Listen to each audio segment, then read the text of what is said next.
In our segment on Opportunity Strikes, we have featured people who have abandoned their careers acquired through formal education, like accounting, law, or teaching, and have ventured into business.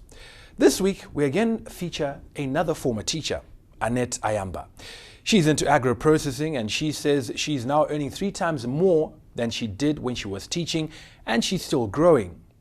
Being a mother and a wife is no inhibition, and she adds value to cereals from millet, soya, and maize. Here's her story. I was a teacher. I'm a teacher by profession, but I gave up teaching for the sake of business. I pay myself a salary 3 times of what I was paid when I was a teacher. So I think I'm doing better.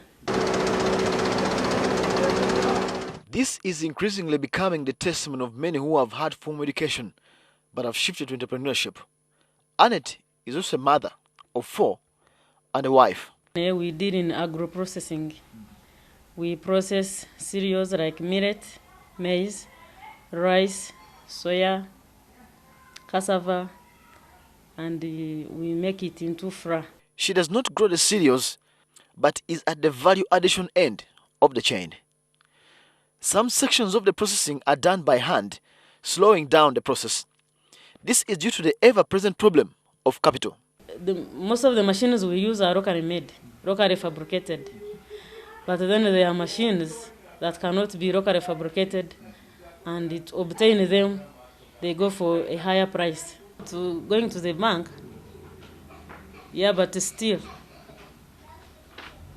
it needs collateral to get a good sum of money, which can do what one wants. So at the moment, the company has not secured a lot of collateral.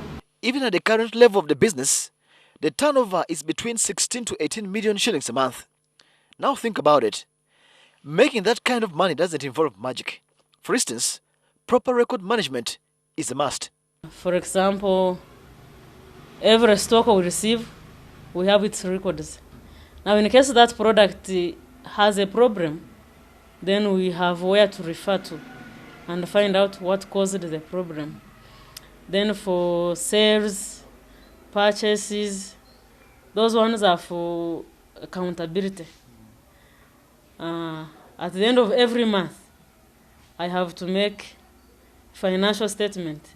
The company owns a van that helps the supply chain, meaning that even at a small business level like this, logistics are crucial to help you get some economies of scale. Me, I supply supermarkets and groceries. That's the target market.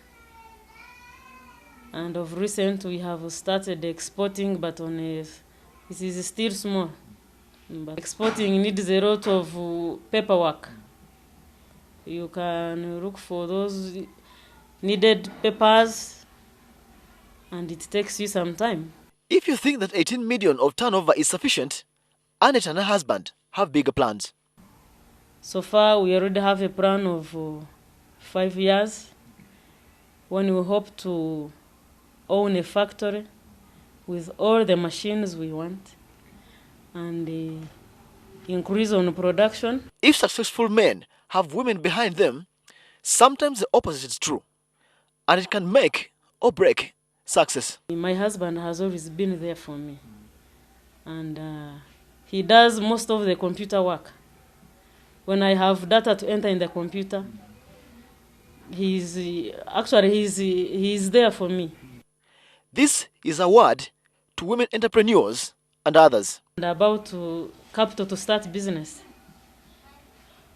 Sometimes it doesn't need so much, because myself I started with 200 kilograms of millet. Now as I speak, our production is about 8 tons per month. Many businesses in Uganda still find it hard to attract clients and even harder to retain them. The problem, according to pundits, lies in the poor customer service and handling faced by most of them. In How to Make Money this week, we explore the common customer service flaws and how these can be overcome to help you make some money.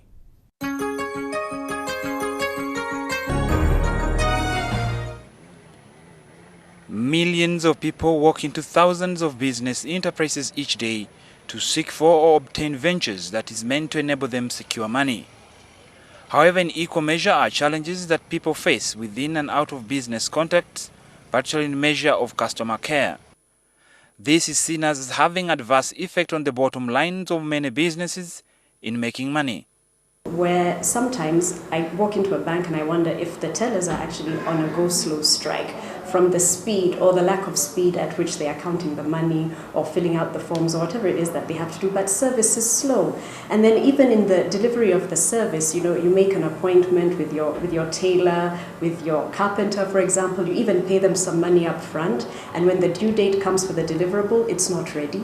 And their phones are off. Nobody called to apologize. Nobody called to let you know that there was a delay in the deliverable that they were supposed to be handing over. So all these things are manifestations of the fact that people actually are not recognizing that I'm in business because I have a customer. But what are some of the tenets that an entrepreneur needs to consider in order to make money successfully within an increasingly competitive market? What does that mean? One, training. You've got to train your personnel. And I'm not talking about fancy trainings that take place in, expensive institutions, but even in-house training where an employee actually coaches fellow employees on how to handle customers. So that's one solution. Two, employers also need to start treating their employees better, because an employee who's badly treated is going to actually reflect that on the way they handle your customers. Get feedback. Don't just view them as a number, but stay in contact, find out what you're doing right and what you're doing wrong, and find ways to fix it. I'd say finally, perhaps appreciating your customers, because we know, actually the data shows that it takes you, it will cost you 6 times as much to market to a person who is not your customer than it does to market to someone who's within. So, you might as well harness these people who are already your customers, treat them right, appreciate them. Camera megapixels and what they mean. Find out that after this short break.